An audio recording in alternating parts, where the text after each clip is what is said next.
আপনাদেরকে এভাবে আঘাত করেছে তাদেরকে প্রত্যেকের এই আঘাতের শিকার হতে হবে ইনশাআল্লাহ। 2 ঘন্টা পরে আমার ওসি আপনাদেরকে তাকে সাড়া দিয়েছে।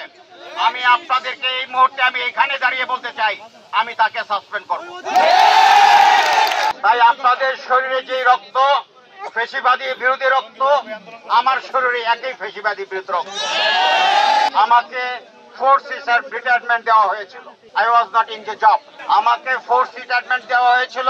আমি জবে ছিলাম না। আপনাদের আন্দোলনের ফলে আপনাদের সাথে আমি আন্দোলন করেছি, যে আন্দোলনের মাধ্যমে এই দেশকে স্বাধীন করতে পেরেছি দ্বিতীয়বারের মতো। সেই স্বাধীনতার ফল আমি আজকে কমিশনার হিসাবে আপনাদের সাথে কথা বলতে চাই। তাই আপনাদের শরীরে যে রক্ত ফ্যাসিবাদী বিরোধী রক্ত, আমার শরীরে একই ফ্যাসিবাদী বিরোধী রক্ত। গত রাত্রে যে ঘটনাটি ঘটেছে তার জন্য আমি পুলিশের পক্ষ থেকে আপনাদের কাছে ক্ষমা প্রার্থনা করছি। যারা আপনাদেরকে এভাবে আঘাত করেছে তাদেরকে প্রত্যেকের এই আঘাতের শিকার হতে হবে ইনশাআল্লাহ।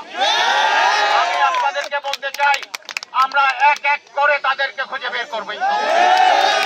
আমি নিশ্চয়তা দিতে চাই এখানে যারা পুলিশ আছে রেসপন্স করতে দেরি করেছে তাদের প্রত্যেকের বিরুদ্ধে আমি ব্যবস্থা নেব। আমি শুনেছি 2 ঘন্টা পরে আমার ওসি আপনাদেরকে তাকে সাড়া দিয়েছে। আমি আপনাদেরকে এই মুহূর্তে আমি এখানে দাঁড়িয়ে বলতে চাই আমি তাকে সাসপেন্ড করব। যারা এই ফ্যাসিবাদের সাথে আঘাত করবে তাদেরকে পুলিশের চাকরিতে করতে দেওয়া যাবে না। চাকরি করবে না। গত 17 বছর যাবৎ আপনাদেরকে অন্যায়ভাবে অত্যাচার করেছে, এই দেশের উপর জুলুম করেছে, এখনো তারা মাথা চারা দিচ্ছে। তাদের এই মাথা চারা কোনোভাবেই বরদাস্ত করা হবে না। তাদেরকে কোনোভাবে বরদাস্ত। ইতিমধ্যেই আমরা 16 জনকে গ্রেফতার করেছি। আজকে রাত্র চিরুনি অভিযান হবে এবং চিরুনি অভিযানের মাধ্যমে প্রত্যেকটি কালপিটকে আমরা খুঁজে বের করব এবং আইনের আওতায় নিয়ে আসবো ইনশাআল্লাহ।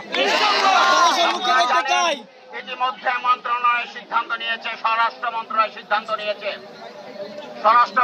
সিদ্ধান্ত নিয়েছে সারা দেশব্যাপী এই আওয়ামী ফ্যাসিবাদকে দমন করার জন্য অপারেশন ডেভিল হার্ট নামে একটি অপারেশন চালু হবে। এই দেশকে থেকে উৎখাত করা হবে। যারা এতদিন আপনাদের বিরুদ্ধে অন্যায় করেছে, আপনাদেরকে নির্যাতন করেছে, যারা আপনাদেরকে গুম করেছে, যারা আপনাদেরকে বেবিচারে গুলি করে হত্যা করেছে, তাদের এই বিচার এই বাংলার মাটিতে হবে ইনশাআল্লাহ। আমরা আপনাদের সাথে আছি, পুলিশ আপনাদের সাথে আছে। ফ্যাসিবাদের পুলিশ আর এই দেশে কোনোদিন মাথা চালা দিতে পারবে না। সেই